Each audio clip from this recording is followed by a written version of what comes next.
মুখের ক্যান্সার হলো এক ধরনের ক্যান্সার যেটা মুখের বিভিন্ন জায়গায় হতে পারে। দেখতে কিন্তু মনে হতে পারে যে মুখের চামড়ার ভিতর থেকে একটা ঘা উঠে এসছে। এই মুখের ক্যান্সারের যে কনফার্ম ডায়াগনোসিসটি হয়ে থাকে সেটা করিয়ে নিবেন।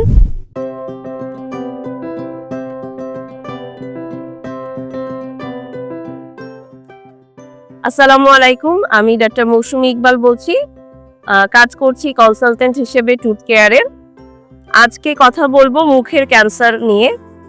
মুখের ক্যান্সার হলো এক ধরনের ক্যান্সার যেটা মুখের বিভিন্ন জায়গায় হতে পারে এবং সে এই ক্যান্সারটাকে আমরা হিস্টোপ্যাথোলজিক্যালি বলে থাকি স্কোয়ামাস সেল কার্সিনোমা। মুখের ভিতরে যে বিভিন্ন জায়গা রয়েছে, যেমন ঠোঁটের পিছনে আছে গাম, এরপরে জিহবা, তারপরে ফ্লোর অফ দ্য মাউথ বলে, তালু বলে, এবং গালের দুই পাশের চামড়া, এই যে কোনো জায়গায় কিন্তু মুখের ক্যান্সার হতে পারে। এবং এই মুখের ক্যান্সার কিন্তু একদিনে হয়ে যাবে না। দীর্ঘদিন ধরে আপনার কিছু অভ্যাসজনিত কারণ, কিছু রিস্ক ফ্যাক্টর এবং জেনেটিক পরিবর্তনের কারণেও মুখের ক্যান্সার হতে পারে। মুখের ক্যান্সার হলে মুখের ভিতরে এক ধরনের ঘা হবে, যে ঘাটা দেখতে কিন্তু মনে হতে পারে যে মুখের চামড়ার ভিতর থেকে একটা ঘা উঠে এসছে। অনেক সময় কিন্তু এটা আমাদের মুখমণ্ডলে যে হাড় থাকে সেই হাড়ের ভিতর থেকেও এই ক্যান্সারটা হতে পারে। এবং অনেকেই আমাদের কাছে এসে বলে থাকে যে দাঁত তোলার পরে থেকে তার মুখে যেখানে দাঁত তোলা হয়েছে সেখানে এক ধরনের ঘা দেখা দিয়েছে। সো এজন্য মুখের ক্যান্সারের যে আপনার মুখের ভিতরে যে পরিবর্তনগুলো, সেটা কিন্তু আসলে ক্যান্সারের লক্ষণের অনেক আগে থেকেই হতে থাকে এবং একটা সময় গিয়ে সেই লক্ষণগুলো প্রকাশ পেয়ে থাকে। তো এই ধরনের লক্ষণ যদি আপনি দেখে থাকেন তাহলে কার কাছে যাবেন?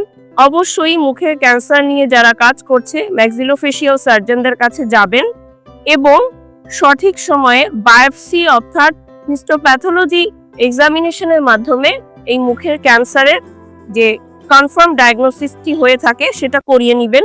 এরপরে কিছু রেডিওলজিক্যাল ইনভেস্টিগেশন অর্থাৎ সিটি স্ক্যান, এমআরআই এর মাধ্যমে ক্যান্সারটি কতখানি ছড়ালো সেটা বুঝে নিয়ে চিকিৎসক আপনার চিকিৎসা শুরু করবে।